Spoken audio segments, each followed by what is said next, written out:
Hello, boys and girls. Our book of the day today is called The Emperor Penguin's New Clothes by Janet Perlman.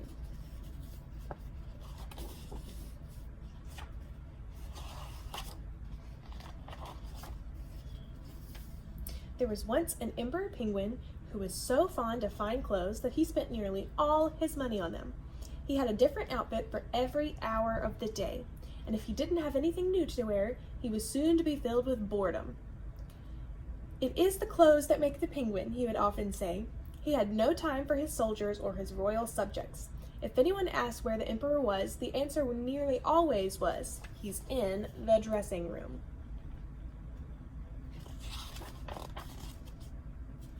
One day, two scoundrels came to town. They announced that they were master weavers who could make special magic cloth. Not only was it unusually beautiful, but it was completely invisible to those who were either dishonest or simple-minded. Now that was a rare thing indeed. All the penguins were very impressed, although none could afford such high prices that the weavers were asking.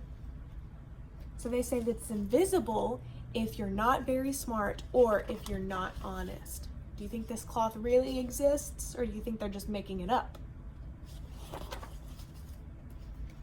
When news of the magic cloth reached the emperor penguin, he thought, "That is the thing for me. With a suit made of this cloth, I will be able to tell who in my court can be trusted and who are the foolish ones.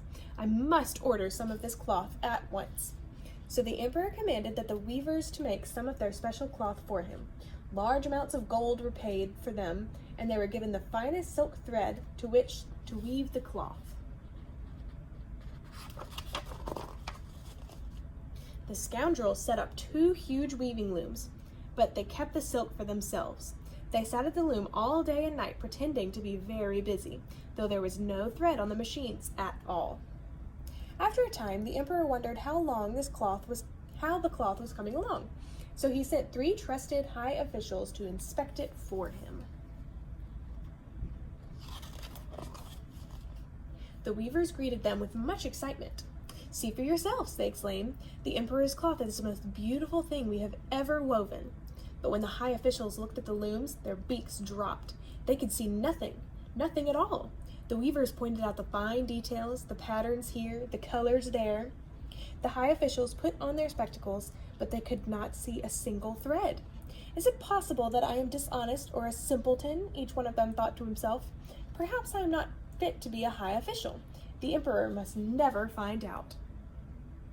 So they think that they are simple-minded because they can't see it, but really it's just not there. So one of them said, "Marvelous, such brilliant colors." And the others quickly added, "Yes, simply exquisite, glorious. We will tell the emperor how wonderful this cloth will be."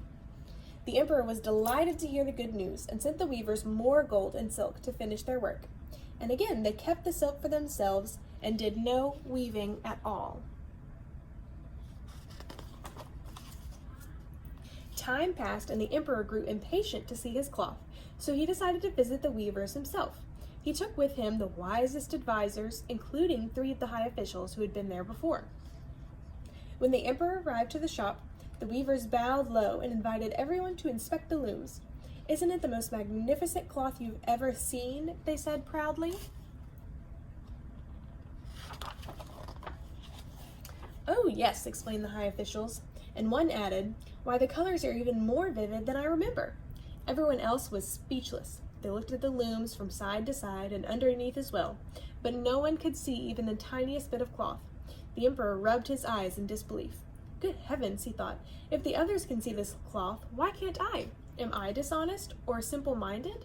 This is terrible. No one must find out."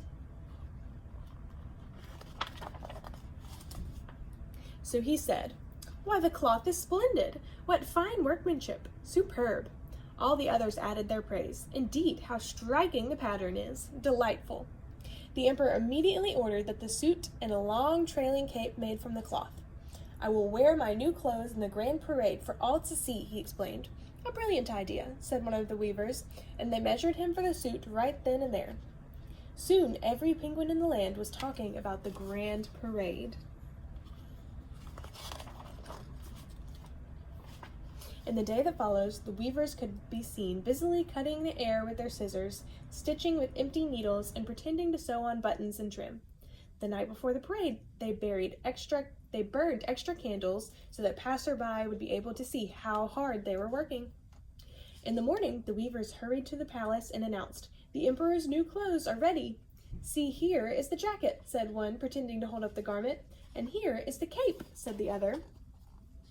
But look, there's nothing on the hangers.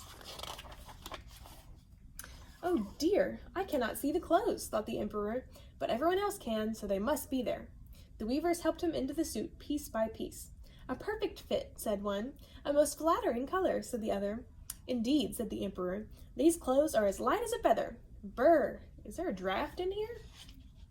The penguins of the court were all full of praise for the emperor's new clothes.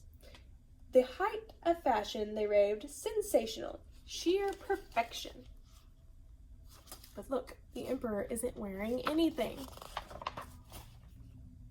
Trumpets sounded and the grand parade was underway. Everywhere, penguins crowded the streets waiting to see the emperor's new clothes. What a magnificent, stately procession it was.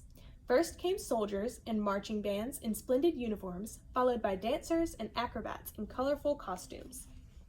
Then came the official penguin in the court with long flowing robes, and at last the emperor. He walked proudly, his beak held high, his royal train bearers pretending to carry a long cape. A hush fell over the crowd as he approached.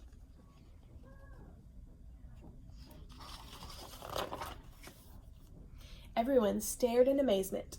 No one could see the emperor's clothes at all. But then a few penguins started to cheer, and others joined in. No one wanted to be thought as dishonest or simple-minded.